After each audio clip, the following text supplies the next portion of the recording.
Hola chicos, ¿cómo están? Bueno, hoy vamos a ver en esta clase el efecto Doppler, las características y el funcionamiento de este fenómeno tan complejo y maravilloso.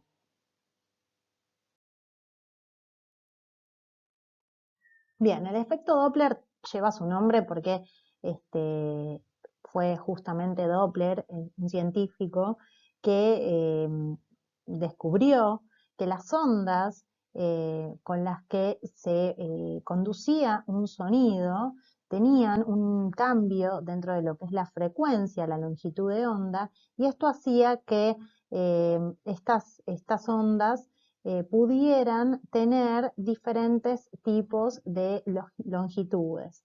Estas longitudes iban a tener las particularidades de que iban a ser diferentes en cuanto a si la fuente se acercaba o se alejaba del receptor, de quien estuviera escuchando esas ondas de sonido, ¿sí? Ese sonido. Recordemos que el sonido viaja a través de ondas y esas ondas pueden chocar con otros elementos y pueden eh, generar diferentes tipos de actividades.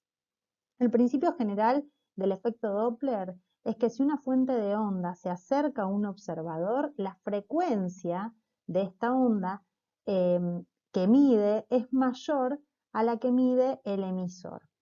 En el caso típico, este efecto se denomina corrimiento hacia el violeta, hacia el lado azul. Si la fuente se aleja del observador, este mide una frecuencia menor que el emisor. Esto se denomina corrimiento hacia el rojo. Vamos a ver qué es esto de los colores violetas y los colores azules. Esto lo determina, por ejemplo, el espectro de emisión.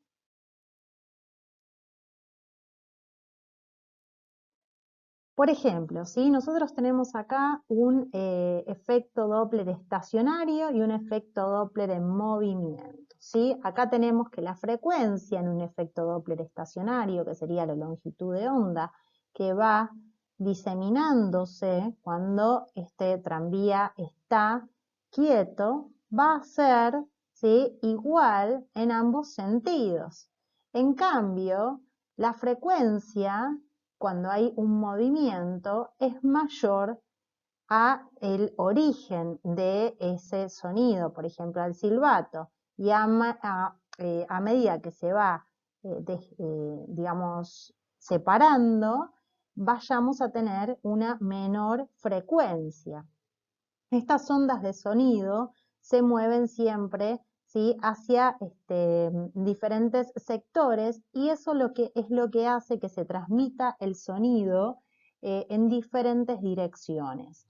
Tenemos también el eco. ¿Qué es el eco? El eco es el efecto en donde, si no hay nada que esa onda lo frene, se puede rebotar esa onda y volver ese sonido, ¿sí? Recuerden que el sonido viaja a través de ondas y que esas ondas pueden entonces rebotar. Este es el efecto, el espectro de emisión que les decía de el sonido y la fuente emisora, ¿sí? Acá tenemos la fuente emisora cuando tiende hacia el violeta y la fuente emisora cuando tiende hacia el rojo. En el caso de la luz, por ejemplo, procedente de las galaxias, se corre más hacia el rojo que hacia el violeta, ¿sí? Esto determina también la expansión del universo y que estas radiaciones o estas ondas pueden no solamente, si el espectro de emisión puede determinar las ondas de sonido, sino también va a ser el origen de todos los otros tipos de ondas. Nosotros vamos a tener orígenes de ondas diversos y complejos que van a tener ciertas naturalezas correspondientes a lo que son justamente las características de estas ondas. Van a haber ondas que tengan una frecuencia mucho más pequeña que otras y eso haga que sean de repente más características o más fuertes o más débiles o más ionizantes. Bueno, estas son diversas características que tienen las longitudes de ondas y justamente que van a tener diferentes tipos de penetración en la materia.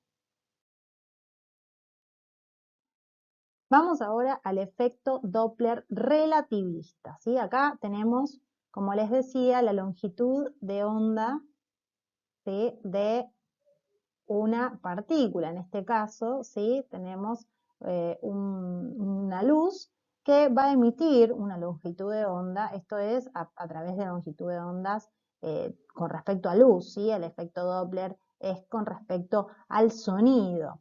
Bien, este efecto Doppler relativista es bastante distinto en el sonido que en lo que es la luz, pero la realidad es que justamente tiene una explicación dentro de lo que es el espacio, ¿sí? Por eso se llama el Doppler relativista. No es tan diferente al efecto Doppler normal.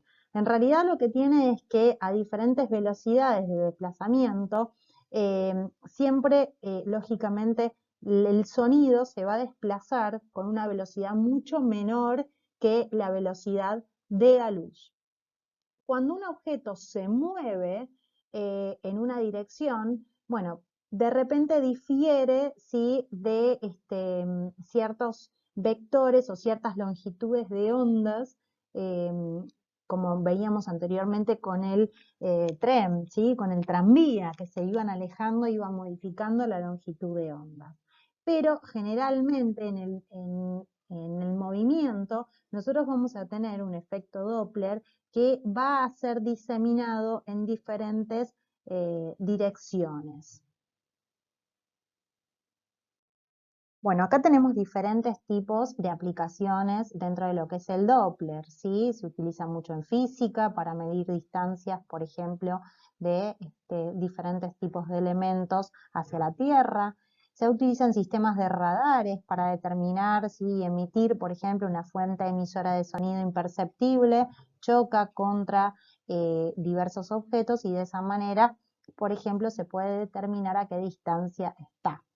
Otra aplicación muy útil en imágenes, ¿sí?, sobre todo en bioimágenes, son los ecocardiogramas. Los ecocardiogramas también utilizan, ¿sí?, el efecto Doppler para la obtención de imágenes.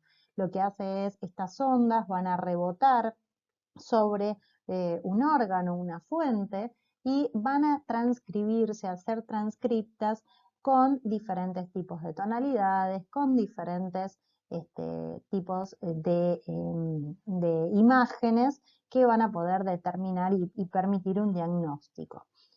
Y otro, también tenemos acá abajo, ¿sí?, el sistema de GPS, que también es muy, muy importante, sobre todo para localización de elementos y que cada vez se utiliza más frecuentemente en cualquier tipo de elemento electrónico.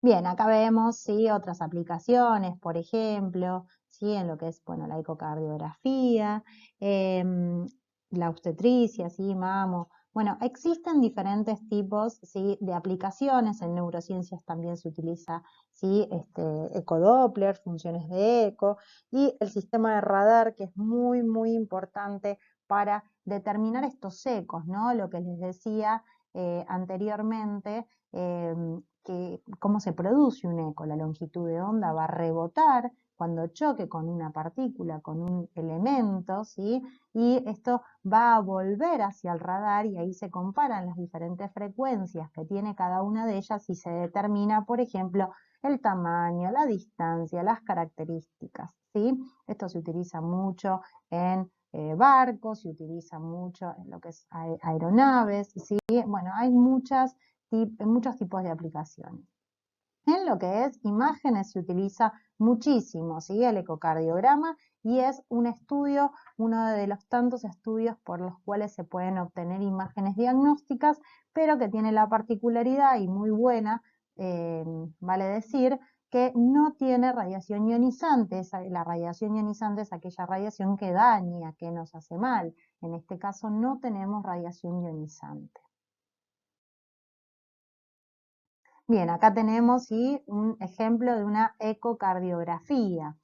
El ultrasonido, ¿sí?, es también un ejemplo de lo que es la aplicación del efecto Doppler, ¿sí? Lo que hace es enviar ondas sonoras, el ultrasonido, de muy alta frecuencia, que son imperceptibles, repito, ¿sí? Al oído humano, y que justamente lo que hacen es empezar a atenuarse cuando van chocando con diferentes elementos. La ley de atenuación es la ley como una especie de frenado, ¿sí? Va rebotando y se van frenando estas ondas. Obviamente que esto va a depender mucho de las propiedades de la estructura que va a ir encontrando en este camino. Estas propiedades van a permitir entonces que nosotros podamos obtener imágenes a través de la transcripción de estas señales que rebotan, ¿sí? De diferentes estructuras, que pueden ser señales que estén bien emitidas y otras que uno diga y se sorprenda, bueno, esto no debería estar ahí, y entonces ahí puedo llegar a tener una patología, ¿sí? Generalmente estos estudios no son para nada invasivos, no tienen efectos adversos, no están contraindicados, ya que utilizan como energía y mecanismo de obtención de imágenes el ultrasonido. Este ultrasonido, eh, como les decía anteriormente y repito, es imperceptible y realmente no es nocivo para el cuerpo, así que para el ser humano. Así que es muy bueno para el uso de un diagnóstico.